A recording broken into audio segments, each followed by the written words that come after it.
Coronavirus aux USA, l'étau se resserre autour d'un sénateur soupçonné de délit d'initié. Sujet JT sur la réouverture de plages américaines, ce 10 mai, un influent sénateur américain, Richard Burr, a été obligé de se mettre en retrait jeudi suite à une accélération de l'enquête pour délit d'initié ouverte à son encontre, parce qu'il a vendu des actions justes, avant que le nouveau coronavirus ne provoque l'effondrement des marchés. L'élu républicain a pris la décision de renoncer à la présidence de la commission du renseignement, le temps de l'enquête, a déclaré le chef de la majorité républicaine au Sénat Mitch McConnell. Cela sera effectif à partir de demain, vendredi, soir, a-t-il ajouté. Mercredi soir, le sénateur a dû remettre son téléphone portable à des agents du FBI, qui se sont présentés à son domicile de Washington munis d'un mandat, avait auparavant rapporté plusieurs médias. À lire aussi toutes les infos sur le coronavirus. Les enquêteurs, qui s'intéressent à ses échanges avec son courtier, ont aussi eu accès aux données personnelles de son clou, stockage à distance, a précisé le Los Angeles Times. Ces développements impliquent que l'étau se resserre autour de Richard Burr. Pour obtenir un mandat, les enquêteurs doivent prouver au juge qu'ils ont suffisamment d'éléments pour nourrir leurs soupçons. Ce n'est vraiment pas le genre de décision que le FBI ou le ministère de la Justice prend à la légère. Il faut plusieurs vérifications, le blanc-seing d'un juge, et prendre en compte le coût pour la réputation d'un sénateur en exercice, a souligné sur Twitter Pri Barara, un ancien procureur fédéral. L'élu de Caroline du Nord est dans la tourmente parce qu'il a vendu, le 13 février, des actions pour une valeur comprise entre $628 000 et $1,7 million, notamment dans des groupes hôteliers ou du secteur touristique durement touché depuis par les mesures de confinement prises pour endiguer la pandémie. Le même jour, son beau-frère avait lui cédé pour $280 000 d'actions, a rapporté la semaine dernière le site ProPublica. Or, à cette date, le président républicain Donald Trump minimisait encore les risques du Covid-19 pour les États-Unis. C'est comme une grippe saisonnière, cela va disparaître, restez calme, a-t-il martelé tout au long du mois de février.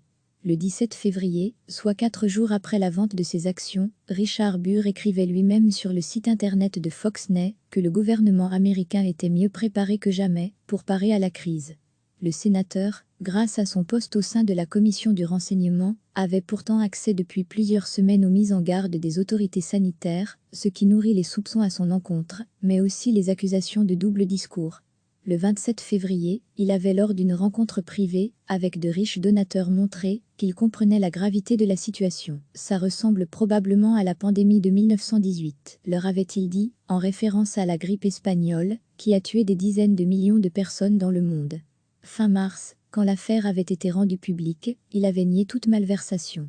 Ma décision de vendre des actions était uniquement basée sur des informations publiques, avait-il dit dans un communiqué, en précisant avoir lui-même demandé à la commission d'éthique du Sénat d'enquêter. Outre M. Burr, 3 autres élus ont vendu des actions justes avant que la crise n'éclate, les républicains Kelly Loeffler et James Inhofe, ainsi que la démocrate Dianne Feinstein. Mais, selon le New York Times, Richard Burr est le seul à avoir reconnu avoir initié lui-même les ventes et leurs liens avec la crise du Covid-19. À ce jour, le nouveau coronavirus a contaminé près de 1,4 million d'Américains, tué plus de 84 000 d'entre eux et plongé les marchés dans le rouge. Recevez chaque matin l'essentiel de l'actualité. Un influent sénateur américain, Richard Burr, a été obligé de se mettre en retrait jeudi suite à une accélération de l'enquête pour délit d'initié ouverte à son encontre, parce qu'il a vendu des actions justes, avant que le nouveau coronavirus ne provoque l'effondrement des marchés. L'élu républicain a pris la décision de renoncer à la présidence de la commission du renseignement, le temps de l'enquête, a déclaré le chef de la majorité républicaine au Sénat Mitch McConnell. Cela sera effectif à partir de demain, vendredi, soir, a-t-il ajouté. Mercredi soir, le sénateur a dû remettre son téléphone portable à des agents du FBI, qui se sont présentés à son domicile de Washington munis d'un mandat, avait auparavant rapporté plusieurs médias.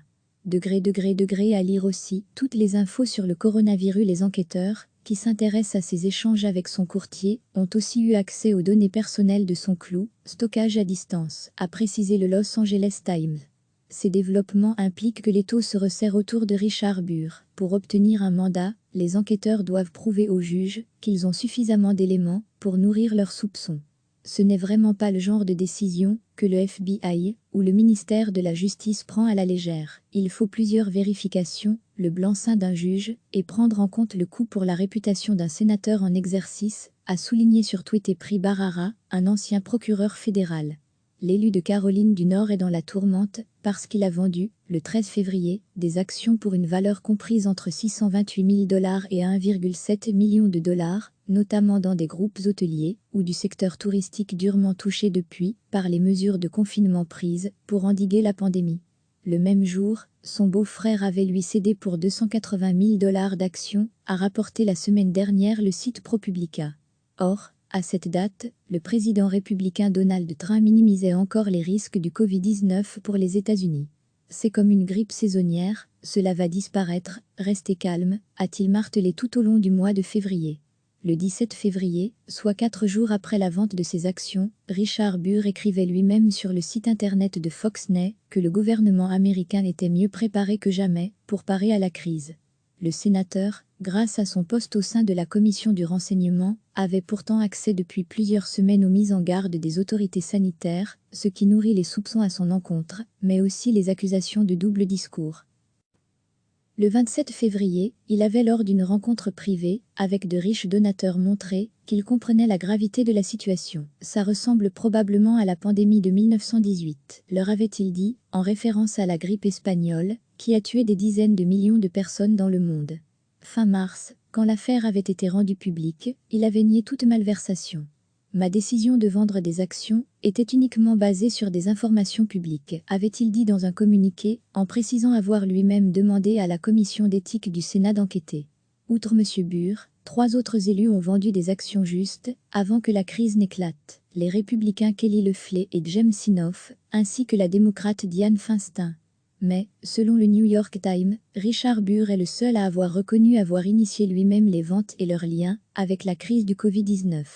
À ce jour, le nouveau coronavirus a contaminé près de 1,4 million d'Américains, tué plus de 84 000 d'entre eux et plongé les marchés dans le rouge. Sujet JT sur la réouverture de plages américaines, ce 10 mai. Cliquez sur s'abonner pour recevoir les dernières nouvelles.